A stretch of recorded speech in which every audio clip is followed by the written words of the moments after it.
अस्सलाम वालेकुम my dear audience. उम्मीद रखता हूँ कि आप लोग सब ठीक हो। आज मैंने आप लोगों को नज़ला ज़ुकाम बुखार के बारे में बताना है कि नज़ला बुखार, क्योंकि आज जो मौसम चल रहा है आजकल वो ख़ासकर नज़ला ज़ुकाम बुखार की होती है। तो इसकी तफसीलन मैंने इस वीडियो में आप लोग को बताना है।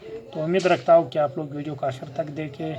तो फर्स्टली मैंने इसकी ट्रीटमेंट जो बतानी नज़ला बुखार, और इसको ख़त्म करने के लिए हमने जो मसनूई तरीके हमने यूज़ करनी है, जो घरों में यूज़ करते हैं हमारे माएँ बहनें।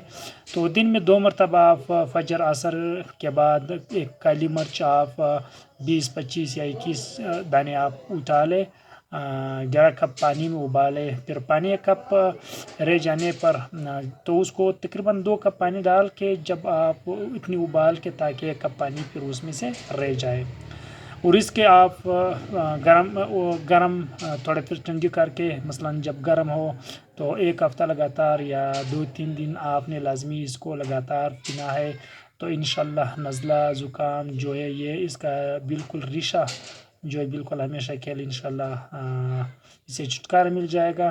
तो ये एक मसनूई तरीका है, लेकिन नज़ला ज़ुकाम आने के दौरान आपने कतई ठंडी चीज़ नहीं खानी है, और परहेज़ बिल्कुल आपने लाजमी करनी है, क्योंकि इसकी मेडिसिन भी आती है। जिस तरह एरनिक टेबलेट आप लोग देख रहे हो, एरनिक टेबलेट भी इसकी एक नज़ला ज़ुकाम के लिए यूज़ की जा सकती है। कोल्ड्रिक्स भी इसकी नज़ला ज़ुकाम बुखार के लिए यूज़ की जा सकती है।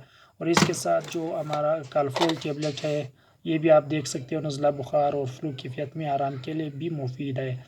इससे भी आप बेनिफिट गेट कर सकते हो। तो मौसम के लिहाज से ख़ासकर आपने सर्दी से ख़ासकर बचना है, और मुँह ख़ासकर नोज़ आपने किसी कपड़े के साथ दाबना है, ताकि कोई जो मसलन डस्ट या कोई आप जो मसलन बेड एयर्स जो रोड पे आप चलते हो वहाँ से जो मिट्टी उड़ जाती है, ख़ासकर उससे आपने लाजमी परहेज़ करनी है। तो इंशाल्लाह आप ठीक होंगे। तो उम्मीद रखता हूँ वीडियो पसंद आएगी। प्लीज़ वीडियो को लाजमी लाइक करें और बेल आइकन पर क्लिक करें, और चैनल को सब्सक्राइब लाजमी करना। थैंक्स, वसलाम, गुड बाय।